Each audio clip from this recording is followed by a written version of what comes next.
Boa tarde, é um prazer ter vocês aqui conosco para a gente debater um pouquinho sobre alergia alimentar. Primeiro eu vou começar me apresentando.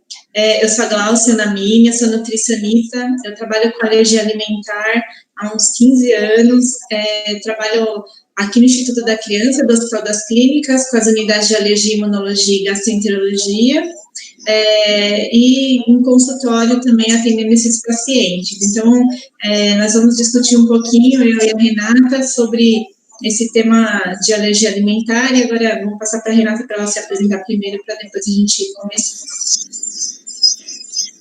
Boa tarde, meu nome é Renata Pinotti, eu sou nutricionista, trabalho com alergia alimentar também há 18 anos, conheci a Glauci, logo no começo, eu estava na época no ambulatório da Unifesp, de alergia alimentar, e a Glau no CR, e desde lá nós viemos trocando também muitas informações, estudando juntas, escrevendo sobre alergia. E eu atuo principalmente no consultório hoje em dia, eu montei um instituto que chama Alegria Alimentar, eu inverti o G e o R, que eu fui integrando também, além da minha formação de nutricionista, todo o trabalho que eu faço com a constelação familiar, com as famílias, como doa, esse olhar também, para esse contexto mais social, psicoemocional da alergia alimentar também, e por isso eu dei esse nome. E nós conversamos sobre a ideia de escrever um livro, e a Glau me trouxe o convite, foi 2015, acho que foi 2015, Glau? Nossa primeira acho. 2015 ou 2017, agora fugiu, assim, mas a gente teve uma primeira ideia, aí a Glau recebeu o convite da Manoli para escrever e me convidou para ser parceira dela na coordenação, na organização do livro, que foi um grande presente. E esse é um livro que tem todo o nosso carinho, e esse capítulo que a gente vai abordar hoje, que a Glau vai apresentar, ele foi bem desafiador para a gente, por isso nós escolhemos ele, para falar aqui hoje.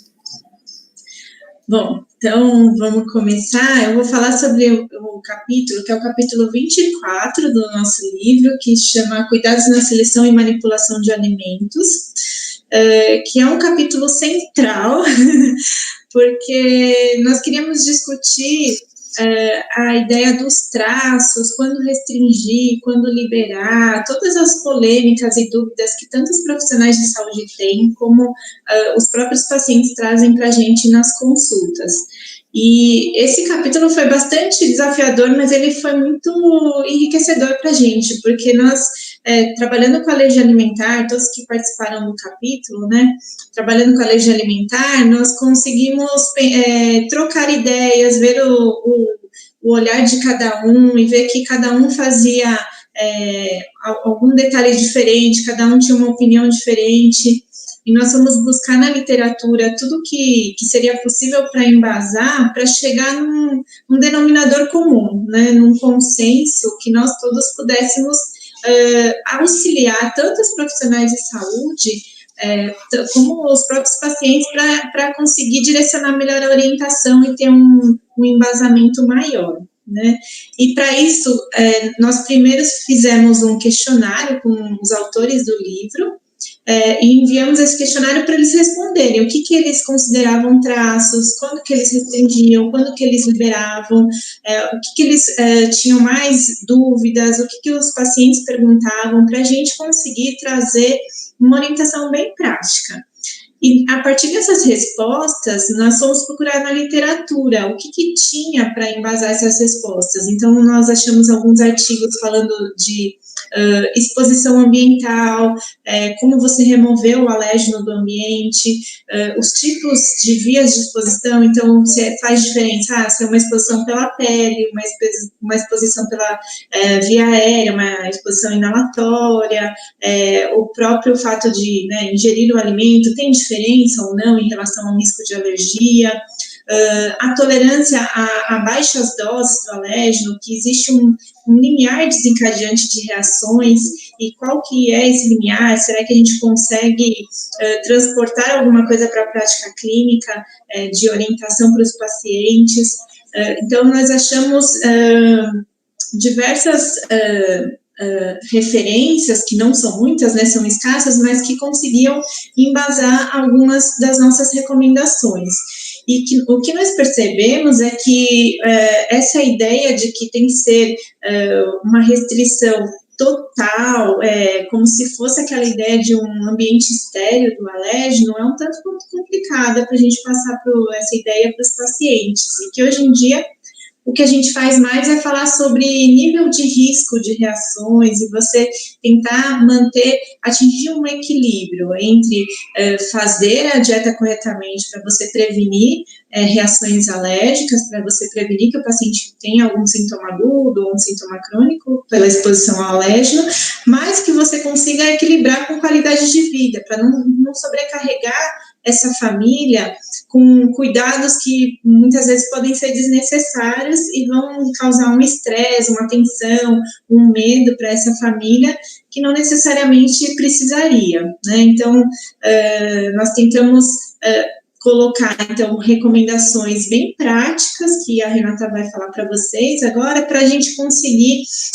embasar melhor as nossas orientações. Aí eu passo para a Renata poder falar um pouquinho para vocês.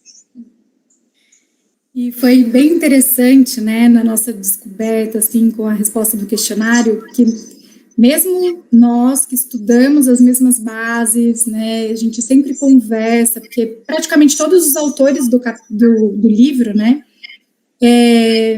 nós seguimos mais ou menos as mesmas linhas, não são tão contraditórias, mas a gente foi vendo como cada um, na hora da rotina, né, da prática, do dia a dia, tinha condutas diferentes.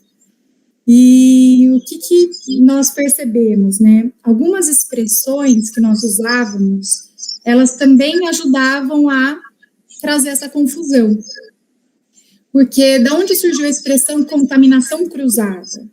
Né? A contaminação cruzada é a forma que nas resoluções, né, sobre higienização, preparo e manipulação de alimentos nos setores, né, de alimentação e produção, que a gente chama de unidade de alimentação e produção, né, que são as AUANs, a UAN, né, Administração de Unidade de Alimentação e Nutrição seria a UAN.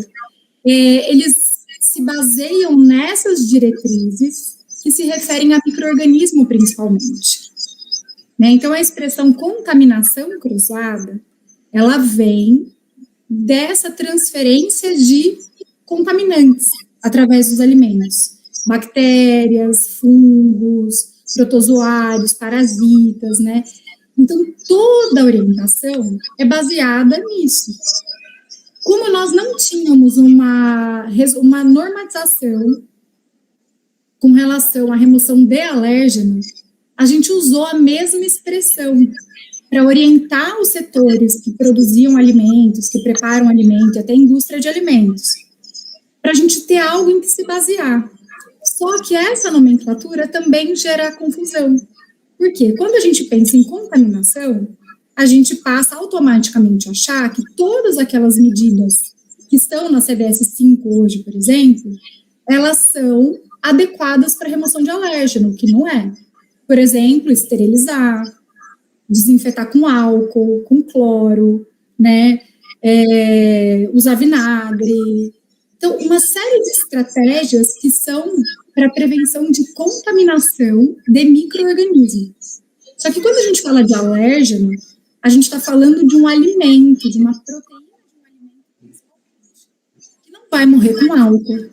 Ela não vai morrer. Né? Não é um micro-organismo, não é um ser. Ela não vai ser destruída com a temperatura. A maioria das proteínas alimentares são termorresistentes, até por isso que cozinhar o alimento não diminui a alergenicidade da maioria. Isso é válido principalmente para as frutas, né, para os legumes, e para algumas proteínas do ovo, como a ovobumina, para algumas proteínas do leite, como as proteínas do soro.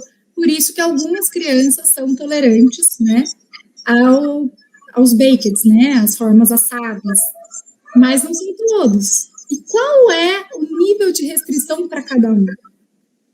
Né, o quanto que a gente precisa restringir para cada pessoa? Como a Glaucia disse, essa é uma pilar hoje para a gente determinar como vai ser o cuidado com relação ao preparo, seleção e manipulação desses alimentos.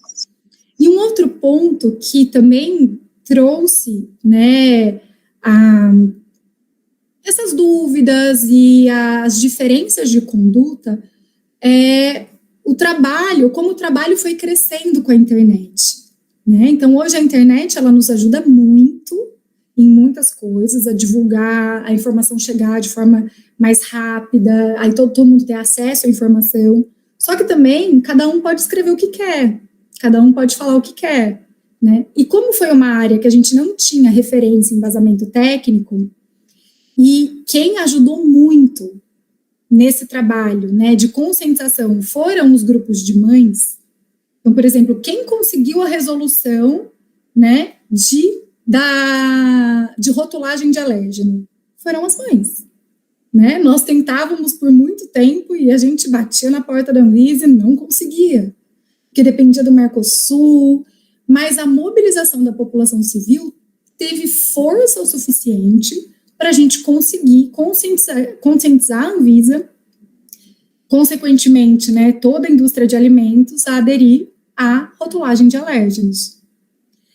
Só que também foi uma parte que ficou. E o que acontece quando eu sou mãe de uma criança que tem um problema? Eu me preocupo, vou ter medo, né? Então não é por mal, mas se o meu filho tiver alergia alimentar, eu não vou ser a Renata Pinotti, nutricionista, que atende o filho de vocês, né? Para atender o meu filho, porque o meu filho eu vou enxergar com medo. É outro olho, né? Então, o que aconteceu? Essa orientação, ela começou a ficar cada vez mais extremista, baseada no medo desse alimento ter um traço, e aí as famílias foram tirando cada vez mais. Não foi uma orientação nossa, né? Não foi uma orientação profissional, nem baseada em literatura. Foi uma orientação que se espalhou na internet por medo. E aí algumas expressões como alimento sujo, alimento limpo, alimento contaminado, isso foi aumentando o medo das famílias, a ponto de chegar num extremo de trocar utensílios domésticos, né, como fogão, eletrodomésticos, né, não só os utensílios, mas trocar, às vezes, até o próprio fogão, a geladeira. Algumas famílias começaram a trocar a cozinha, né, não cozinhar em casa, se separar da família, e isso foi gerando uma consequência emocional, psíquica e social muito difícil para as famílias, né? Que a gente conversou muito, que é uma prisão, só que é uma prisão psíquica, não é uma prisão concreta. Então, é muito difícil sair desse lugar. E essa restrição, ela não é necessária. Porque se você pensar, como você remove, e aí os artigos que nós encontramos embasaram isso tecnicamente. Como a gente remove resíduo de alimento? Com pressão, com bucha e sabão. E água. Não adianta passar álcool. Não vai morrer, não é uma bactéria. Não adianta esterilizar em alta temperatura. A maioria é resistente a alta temperatura, né? Não adianta passar vinagre, não adianta colocar no cloro, porque não vai morrer. O que remove resíduo de alimento é limpar. É você fazer a pressão, você remover com a bucha, e você com sabão, porque o sabão desprende aquele resíduo, né? E água. Então, uma boa higienização correta, né? Com bucha, sabão e água, tem gente que fala, não, mas até parece que só a bucha e sabão adianta. Como se isso fosse simples. Mas não é o que é eficaz para a remoção de uma proteína, de um resíduo de alimento, né? Não adianta nada usar material corrosivo, ácido. Isso não é eficaz para alérgeno, né? Então, não é quanto mais coisas eu faço, mais eficaz eu fui. Não, para ser eficaz, a gente tem que fazer o que é necessário para aquilo. E, às vezes, é com o mínimo esforço. É o menos, não o mais, né? E aí, a gente, assim, alguns utensílios, a gente não tem embasamento na literatura que fale que precise trocar o copo do liquidificador, por exemplo. Só que a gente sabe que é muito difícil remover resíduo, né, daquela borrachinha, e geralmente o liquidificador é um utensílio que a gente usa para fazer preparação com leite, vitamina, né, massa, milkshake. Então, geralmente é usado para alimentos que contêm leite. Então, trocar o copo do liquidificador. Não precisa trocar o liquidificador inteiro e nem jogar fora aquele copo. Só guarda lá. Eu brinco que ele não é radioativo, não tem problema ele estar lá na sua casinha ainda, não vai contaminar o ambiente, tá? Porque o alérgeno, ele não tem radiação, ele não vai, assim, por mais que volatizar um alérgeno de forma, se tiver na forma liofilizada, principalmente, se ferver, né, mas não é porque um utensílio está ali que vai volatizar, né, e o que os artigos demonstram que não é o cheiro do alimento que faz você ter uma reação inalada, né, não é são micropartículas desse alérgeno que podem volatizar. Mas não é suficiente, por exemplo, para você trocar o seu forno. A gente já viu que não tem embasamento nenhum para isso, né? E quer completar, Paulo? Eu acho que isso é interessante a gente reforçar, que é o que você falou em relação ao medo, que o que a gente vê na prática, muitas vezes os pacientes falarem assim, mas não pode nem chegar perto que já começa a ter reação. E é isso que a gente sempre fala, né? Esse medo excessivo, então você só viu o alimento, você só chegou perto, você começa a ter alguns... você sua, você pode ter uma dor de barriga, você pode ter uma taquicardia, mas qualquer medo que a gente tem alguns sintomas, mas o importante é saber que esse sintoma não necessariamente vai ser de uma reação alérgica, né? E isso é o que você falou, que às vezes quando eu sou mãe, eu tenho o meu subjetivo lá envolvido, eu tenho todo um olhar de mãe de medo, e o profissional de saúde, ele está mais olhando com o olhar do profissional, um olhar mais objetivo, que tanto que quando você faz testes de provocação oral, muitas vezes o que existe o relato de uma reação num teste de provocação oral não se confirma, né, porque tem um olhar mais objetivo. Então, eu acho que isso é super importante, porque não é desvalorizar tudo que a criança sente, né, e tudo que a mãe está vendo na situação, tentar fazer com que a família compreenda que o medo pode estar envolvido lá nessa situação, né, e conseguir clarear o que é medo e o que realmente é reação. Perfeito, é bem isso, né? E quando a gente está dentro da situação, a gente não consegue separar uma coisa da outra, né? E por mais que o profissional seja humano, ele está fora da situação. É como se a gente visse a situação um pouquinho de fora. Então a gente consegue ter uma visão um pouco mais ampla, né? E aí a gente vai, assim, o que precisa, o que não precisa. E outra coisa, complementando o que a Glau trouxe, que eu percebi que muitas vezes coincide com, isso aconteceu com alguns pacientes que eu atendi, coincidiu com o dia que trocou o fogão com a melhora do sintoma. E aí associou que foi a troca do fogão. Só foi, a hora que eu troquei o fogão, resolveu. Só que, na verdade, é pelo tempo. Às vezes, as reações não mediadas têm um tempo, né, de revitalização da mucosa do intestino, elas demoram mais para desaparecer. Então, às vezes, coincidiu esse tempo natural de remissão de sintoma com o dia que trocou o fogão. Mas não significa que tem que trocar o fogão. E vai complementando, tá, Glau?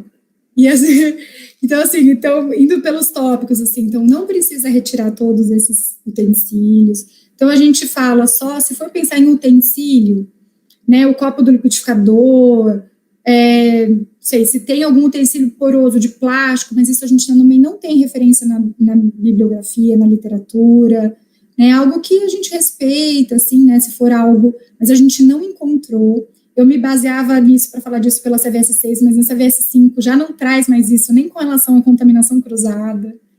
né? Então, o mais importante é a remoção mesmo, a boa higiene com bucha e sabão. Com relação à bucha, uma orientação que a gente faz, né, que a gente chegou no consenso no capítulo, e pelo nosso dia a dia acompanhando as famílias, é assim, ao invés de separar os utensílios da casa, se a família optar por algumas pessoas ainda consumirem o alérgeno, porque isso também é muito particular de cada um, né? Então, por exemplo, eu tenho um filho que é mais velho, que toma leite, e o outro teve alergia a leite. Então, você pega uma bucha separada para os utensílios que foram leite. Não para tudo que é daquela criança ou para tudo que é da mãe que está amamentando e fazendo a dieta, né? Mas para os utensílios que usaram para leite, que é muito menor, é uma quantidade muito menor.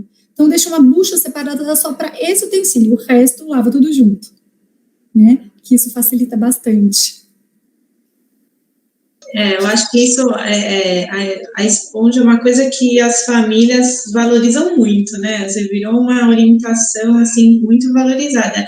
E o que eu vejo, a gente recebe pacientes diversos. Tem pacientes que falam, eu lavo tudo junto e tá tudo bem. Tem paciente que fala, eu prefiro separar. Então, eu acho que é dentro do que você, olhando para aquela família, dentro do que para aquela família não sobrecarrega, não é uma coisa que dá um peso a mais e que você fala assim, não, tem que ser tudo separado, e daí a mãe vai falar assim, nossa, mas dá muito mais trabalho, é muito mais difícil, e às vezes você está orientando uma coisa sem necessidade. Eu acho que por isso que a gente quis falar especificamente disso, porque esse é um tópico que sempre vem dúvida, sempre vem pergunta, né? E que é muito particular, né? Porque para quem a gente vai restringir tudo, né? Então, um consenso que a gente chegou, baseado também na nossa prática clínica e no que a gente encontrou de literatura, essa fase inicial, ela é muito confusa. Então, a fase do diagnóstico, como os sintomas de alergia alimentar também se confundem com outros sintomas fisiológicos da criança, né? Ele também tem outros diagnósticos diferenciais que são difíceis da gente diferenciar, né? Foi redundante agora, mas vocês entenderam. Então, assim, como essa fase é tudo muito confuso, e a gente, dependendo do tipo de reação, pode demorar até 30 dias para concluir o diagnóstico, porque reações não mediadas podem demorar para ter redução de sintoma, para tirar aquele, será que foi isso que eu comi? Será que foi aquilo? Esse será que eu falo que é tão angustiante para as famílias, né? Será? Então, nesses primeiros 30 dias de dieta para fazer o diagnóstico, siga essas orientações também de restrição de contato, né? Então, lembrando, só reforçando que a expressão mais adequada para alergia não seria o contato cruzado, né? Porque não é uma contaminação, não é um micro-organismo, mas é a transferência de uma proteína de um resíduo de alimento por contato durante o preparo, a manipulação, né, desse alimento.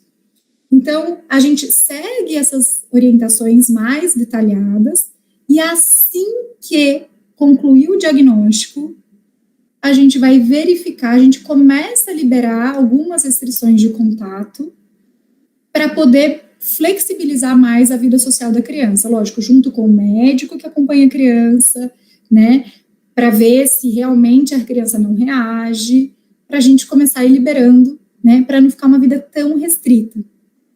Então, nesse primeiro momento, a gente tira os alimentos rotulados como pode conter, que são os alimentos que não têm o alérgeno, mas foram preparados no mesmo local, né?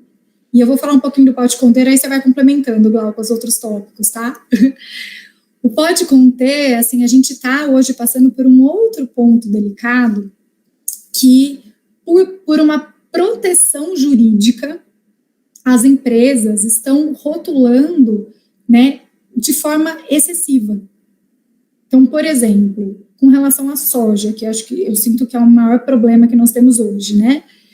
Todos os grãos no Brasil hoje são rotulados como pode conter soja.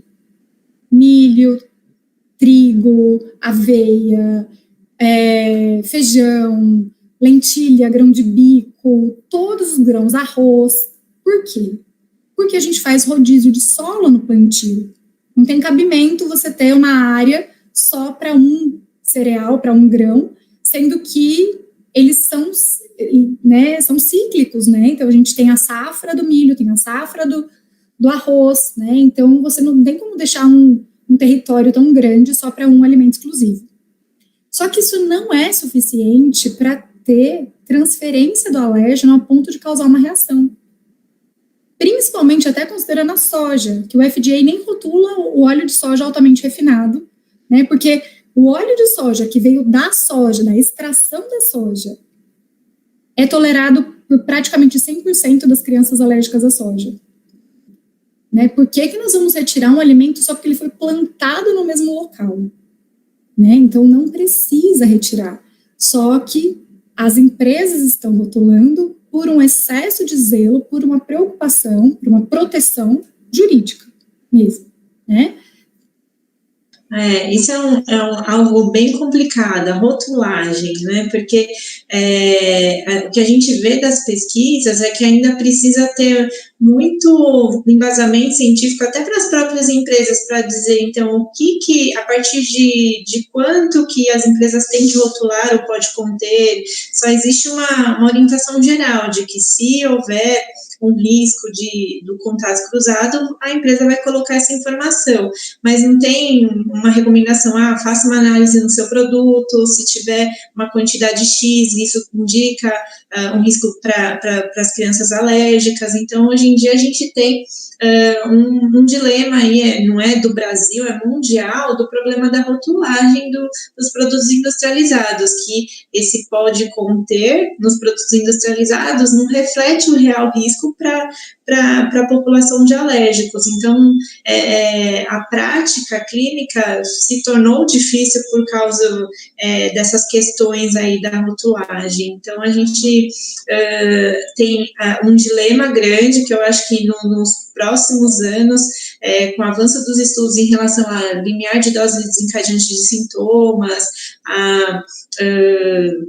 próprio direcionamento para as empresas, talvez a gente consiga ter orientações com um embasamento maior, né? Mas é o que a Renata está falando, assim, que tem muitos produtos que a gente vê uma rotulagem do pode conter que quando não existia essa legislação, não existia essa informação e os pacientes, por exemplo, com alergia à soja, consumiam sem problema esses produtos e de repente veio a lei de rotulagem, agora ele não pode consumir tudo, né? Então, isso que a gente, com a nossa experiência, né, prática, a gente foi vendo também um olhar para essa rotulagem de uma forma do que a gente tem que considerar para aquele paciente, dependendo daquela alergia, do que a gente não precisa considerar. E isso também foi uma discussão entre nós, né, do que a gente poderia fazer nesse consenso. Então, eu acho que é o que a Renata está falando, a fase de diagnóstico é uma fase de muitos fatores de confusão, de muita dúvida, de muita adaptação. Então, essas medidas mais restritas, mais extremas, a gente faz nessa fase de diagnóstico, tanto para rotulagem, até como, por exemplo, para comer fora de casa, que a gente tenta pedir para as mães, tenta comer mais em casa, o que você faz, que você tem mais certeza, porque comer em restaurante, você tem que explicar muita coisa, é uma sobrecarga maior, e às vezes você mesmo ainda não está preparado, né, para explicar tudo como tem que ser os cuidados. Então, vamos ser mais restritos numa fase de diagnóstico, que geralmente é para os quadros não intermediados, que você faz essa fase de diagnóstico, para depois, se você conseguiu definir o diagnóstico e você entrou numa fase de tratamento, aí a gente pode individualizar e rediscutir todo essa orientação mais extrema individualmente, que ao longo do tratamento, o caminho da alergia alimentar é para a tolerância, e a tolerância, ela vem ao longo do tempo, ela não é também, um dia estou totalmente alérgico, no dia seguinte estou totalmente tolerante, então existe um caminho aí para a tolerância, que ao longo desse tratamento, essas individualizações, essas pequenas liberações podem ir acontecendo. Mas o que é importante nessa fase de diagnóstico é que não exista dúvidas, tanto para a família quanto para o profissional, para que você consiga fazer esse diagnóstico mais certeiro e até sem outras restrições alimentares desnecessárias. Então, fazer a dieta direitinho, com os cuidados que tem que ter, sem sobrecarga para a família, para que também, muitas vezes, a mãe não comece a tirar diversos alimentos. Então eu acho que eu tirei leite, eu acho que eu estou fazendo a dieta e de repente 2 dias depois meu filho não melhorou, começa a tirar ovo, começa a tirar soja, começa a tirar trigo, milho, e de repente a mãe não está comendo nada. Então, a gente quis tentar colocar quais são os cuidados importantes nessa fase, para não ficar nem um extremo nem outro, nem fazer uma dieta absurdamente de sobrecarga para a família, nem fazer uma dieta que tenha um descuido e que tenha um risco de uma transgressão acidental e que ela não é reconhecida e que se comece a tirar outros alimentos desnecessariamente, né?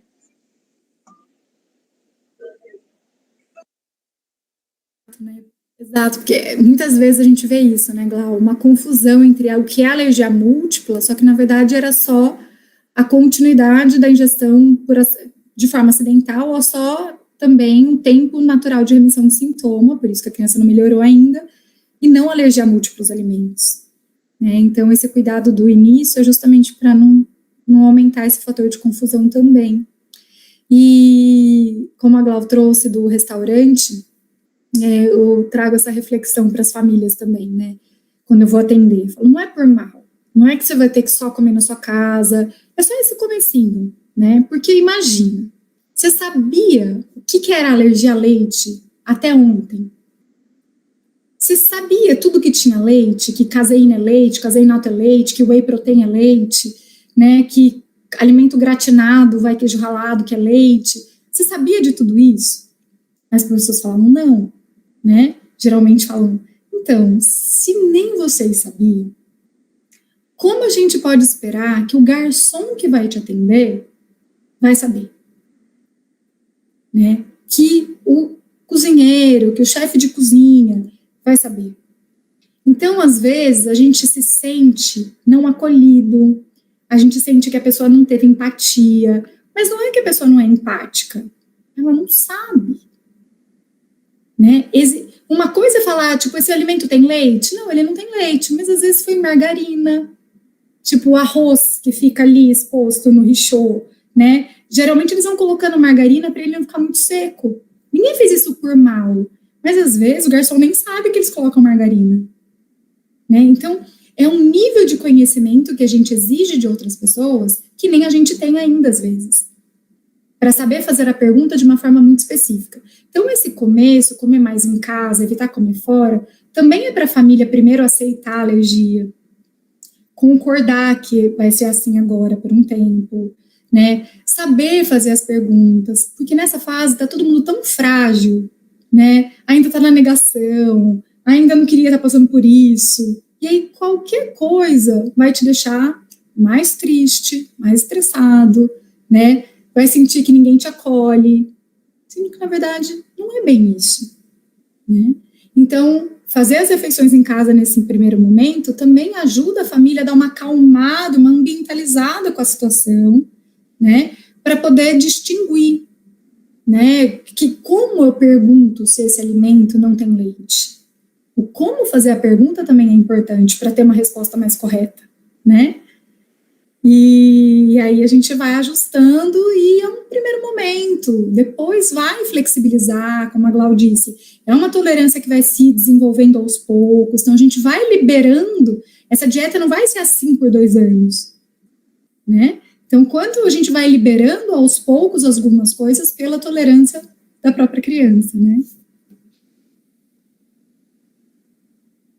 Eu acho que é isso, assim, a ideia geral é que depois, na fase de tratamento, o médico, o nutricionista consigam individualizar. Então, a mensagem é essa, né? A orientação da dieta, ela não é estática, ela vai sendo reavaliada, e isso vai depender muito do tipo de manifestação clínica. Então, a condução de um caso não higiene-mediado, de uma anafilaxia, de uma esofagite eosinofílica, de um FPAS, é diferente. Hoje em dia a gente fala em alergia alimentar, ela é um nome para diversas manifestações clínicas, para diversas doenças diferentes, digamos assim. Então, cada uma delas vai ter uma condução diferente, por uma história natural de tolerância diferente, por uma gravidade da alergia diferente de um paciente para o outro. Então, que a Renata falou assim, as redes sociais elas são muito boas para ajudar em algumas dicas e tudo mais, mas cada criança é única, então trocar uma informação, para o meu filho é assim, e daí isso se aplicar para todas as outras crianças, tem que ser um pouco cauteloso, porque cada criança é diferente, cada manifestação clínica é diferente, então não dá para transportar do que aconteceu com um paciente para o outro. Então, o olhar individualizado ao longo desse tratamento é super importante. E a gente também fala aqui, né, no capítulo que, por exemplo, tem propostas na alergia a leite e a ovo de escadas do milk ladder, do egg ladder, né, de você ver que o processamento dos alimentos faz diferença também, que você pode fazer uma liberação escalonada de acordo com esse grau de processamento, e isso vai ser muito individualizado de acordo com a manifestação clínica, de você fazer uma introdução escalonada e de acordo com o alérgeno alimentar, né? Então, a gente está aqui falando de uma maneira do geral aqui, mas aí cada profissional com o seu paciente vai olhar o quadro clínico dele para saber e tentando ver quando que é possível ir afrouxando essas medidas e fazendo ou por meio de testes de provocação oral, né, ou por meio dos exames de IgE específica quando for IgE mediado, alguns procedimentos para te guiar nesse raciocínio de como está a evolução do paciente e de como você pode ir mudando essa sua conduta. A ideia que a gente quis colocar nesse capítulo é que precisamos pensar no equilíbrio, né? Pensar só em ficar restringindo, sobrecarregando a família e colocando aquela meta de que eu tenho que colocar a criança num risco absolutamente zero de contato com um alérgeno para sempre no tratamento da alergia alimentar, está desconsiderando a qualidade de vida. Então, precisamos ter equilíbrio entre o que é necessário para prevenir a ocorrência de reação alérgica e a qualidade de vida da família e da criança. Senão, existem repercussões aí que a gente ainda tem alguns poucos estudos da literatura, mas que a gente sabe que podem acontecer, assim, de transtornos no futuro, assim, então, consequências psicológicas para essa criança, né, até a forma como lida com o alimento, né, que a Renata falou, alimento sujo, alimento limpo, existem indícios de transtornos alimentares futuros para essa criança, então ficar sempre do não pode, isso é sujo, né?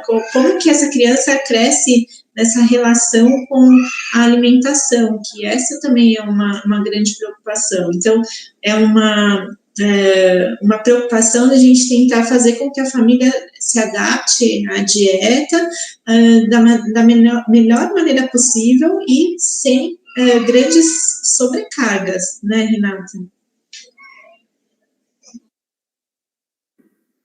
É bem isso, né, Glau? Nós vimos já, né, crianças que, quando vão fazer o teste de provocação oral, quando a gente vai tentar reintroduzir o alimento para ver se ela já adquiriu tolerância, eles têm pânico de comer, eles têm medo de comer, porque eles ouviram a vidinha deles todas, né, que aquele alimento era sujo, que aquele alimento era contaminado, e eles verbalizam essas palavras, essas expressões.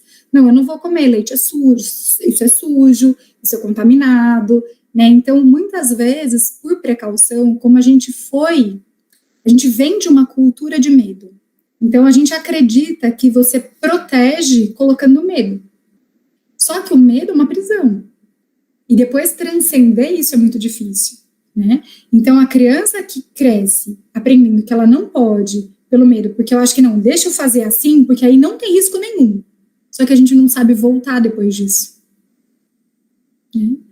E aí, se eu tenho muito medo dela comer, o que está acontecendo com as crianças? Elas não comem. Então, esse tem sido um gatilho de dificuldade alimentar nessas crianças também, né? Esse excesso de medo do alimento, porque não vai ter alguma coisa. E às vezes a família fica, né? A criança vai. Então, a criança não come, ela nem respira. Quem dirá comer, né? Então, tudo isso está trazendo consequências difíceis, que é importante que a gente olhe, para que a gente atenda sempre esses pacientes com toda a atenção que precisa, porque precisa ser muito atento a detalhes na alergia alimentar, né? Mas sem tensão, né? Eu brinco que a atenção não é a mesma coisa que tensão. Então, como colocar atenção em tudo com menos tensão, né? Com menos medo, e a gente vai individualizando cada caso. Lau, você quer ver as perguntas? Se tem pergunta para a gente no chat, se alguém perguntou alguma coisa. Gente, são 1h42, acho que... A gente empolgou aqui, olhei no relógio.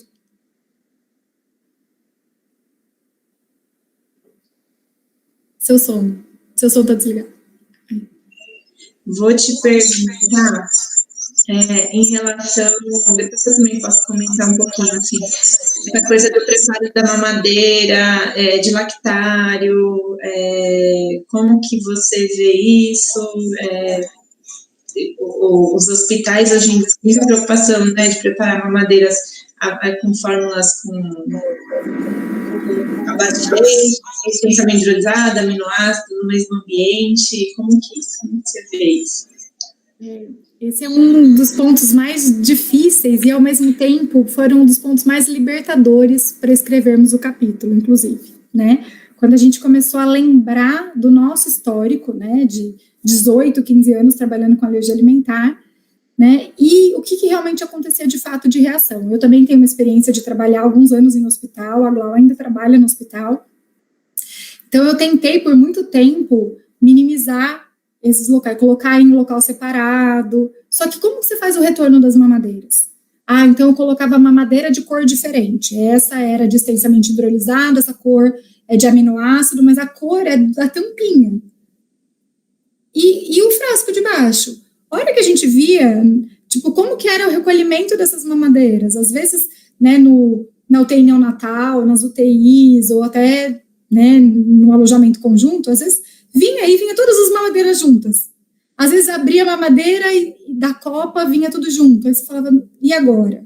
Compra uma madeira nova, tudo de novo, para poder separar. E o que eu fui vendo, tentando fazer diversos 1000 fluxos diferentes para não cruzar. Separar local, então, é mais impossível ainda, porque se é caro construir um lactário, imagina 2, né? Então, é uma estrutura cara para o hospital, você vai precisar de funcionário separado, higienizar locais separados, ter turnos de funcionamento diferente. Então, assim, isso não é só caro do ponto de vista físico, de estrutura física, de recurso material, mas também de recurso humano, de logística, né? E aí, mesmo tentando fazer tudo, estudando todas as possibilidades, qual é a realidade? A gente não consegue. Eu nunca consegui fazer um fluxo 100% sem nenhum risco de traço numa rotina hospitalar com as mamadeiras. A hora que eu vi, as mamadeiras já estavam tudo bagunçadas de novo, e aí vinham as mamadeiras todas juntas, e aí qual foi qual? E qual é o ponto que a gente foi descobrindo? Que é difícil contar isso, tá? Publicamente. Bem polêmico. Mas as crianças não têm reação. Elas não reagem a isso. E no hospital onde estão as crianças mais graves, as crianças estão em reação. E a gente via que não tinha reação. Ou seja, precisa desse nível de restrição, de encostar, de trocar. E foi isso que foi levantando na gente essas dúvidas de onde essas medidas podem estar sendo extremistas e desnecessárias. Porque, de fato, no hospital, a gente não consegue, até hoje.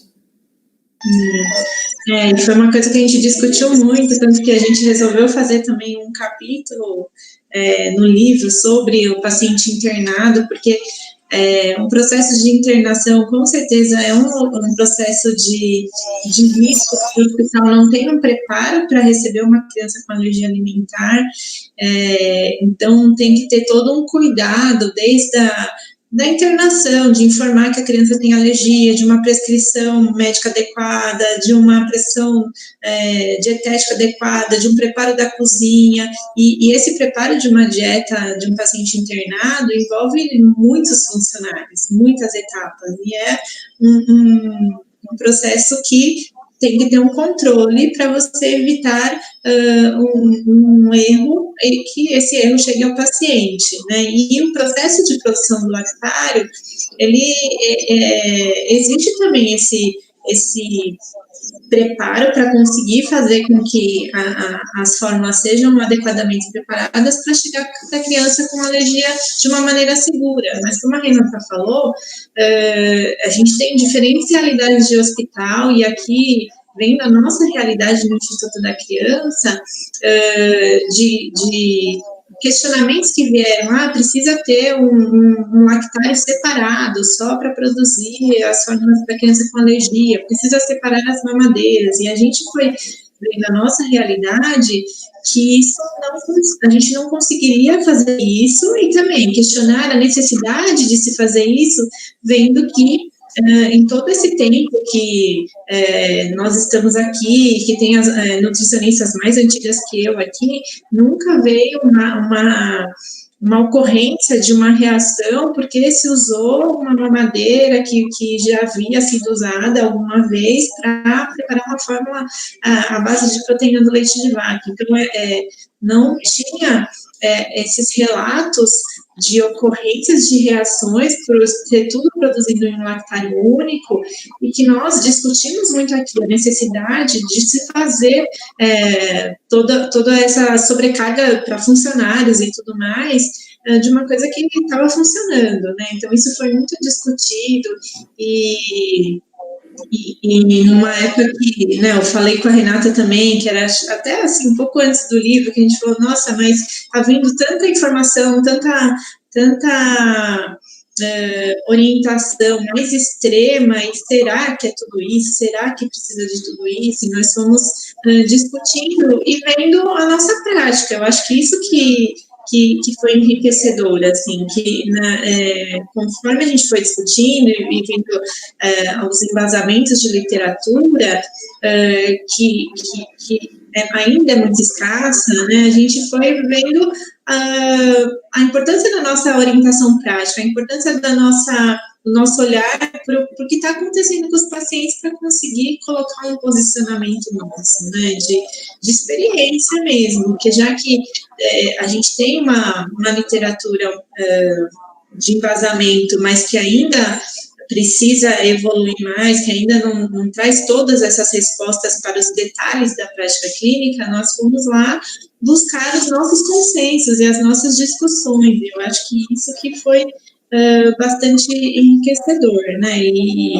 e ver que é isso, assim, o traço vai existir, né, mas será que a gente precisa, a nossa meta é não ter traços, né, esse foi o nosso questionamento, a nossa meta é ver que o paciente está bem, então ele está adequadamente assistido, estamos conseguindo prevenir a ocorrência de reações para esse paciente, e eu acho que uma coisa que veio nos últimos anos também é que essa exposição a traços, antes, alguns anos atrás, era muito questionável se isso atrasaria a tolerância, né? Então não posso expor os atrasos, porque isso eu vou atrasar a tolerância dos pacientes, e era esse o questionamento de alguns anos atrás, e que isso já caiu por terra, né? Que muitas vezes até nos estudos em relação à oferta de bake, de que foram crescendo e fazendo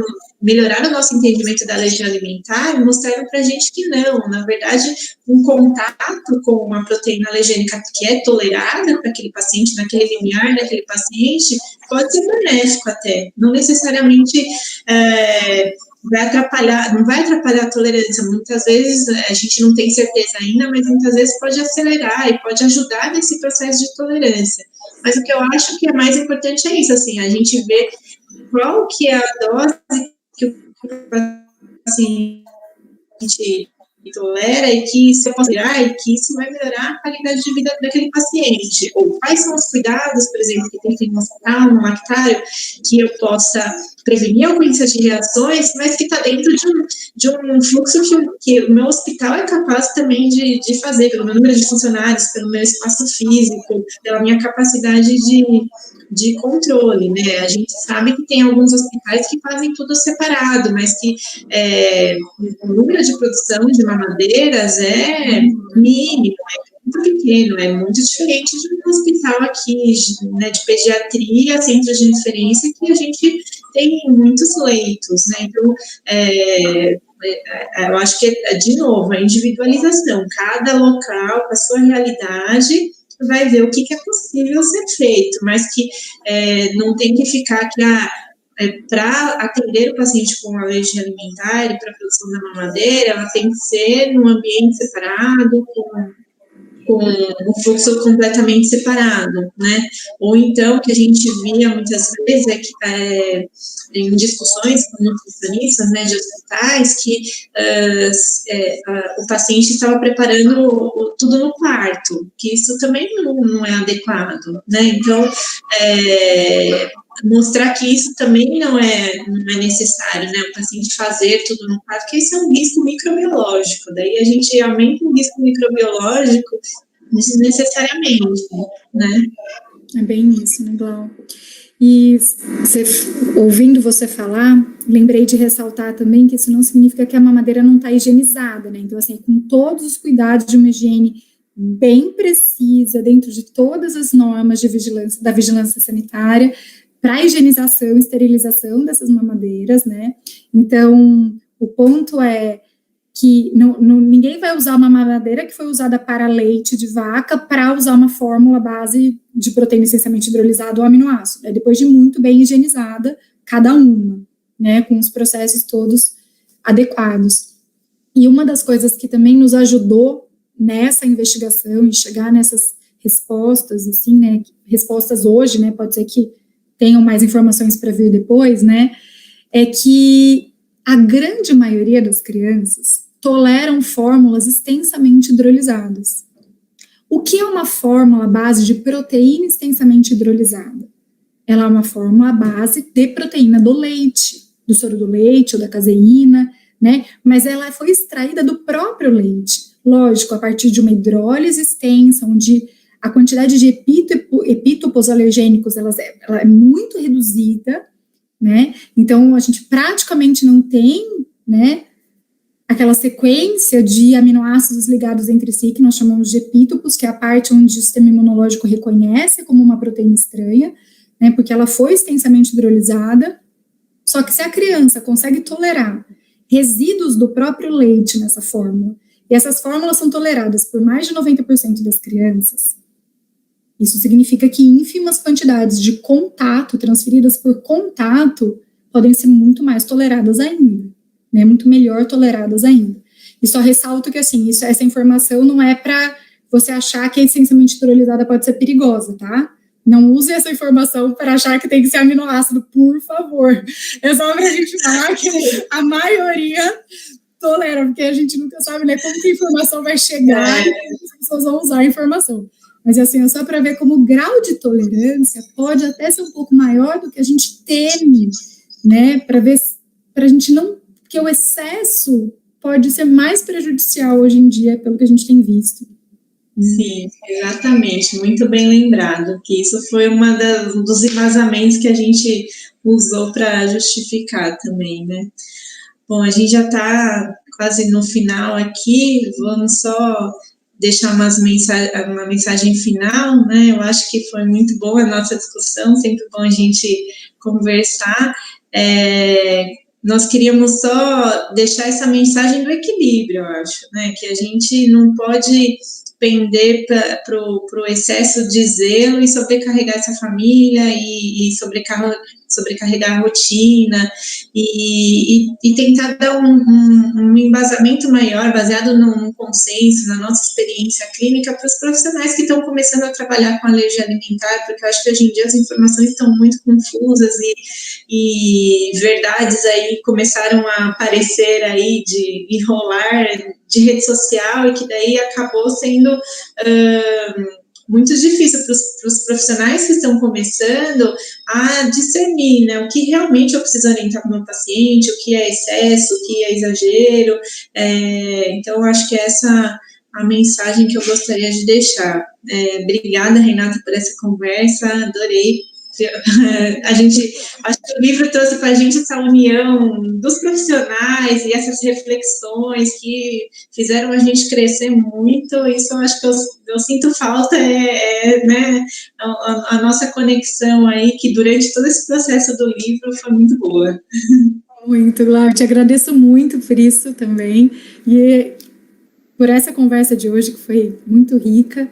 E esses 3 anos, né? Porque nós demoramos 3 anos para concluir o livro, né? Ele é um livro que teve toda a nossa dedicação mesmo, e essa troca diária, né? Quase que nós tínhamos nesses 3 anos, que nos enriqueceu tanto, nos fez crescer tanto, né? Integrar também outros olhares, outras pessoas, outras formas de ver. Então, isso foi muito, muito especial.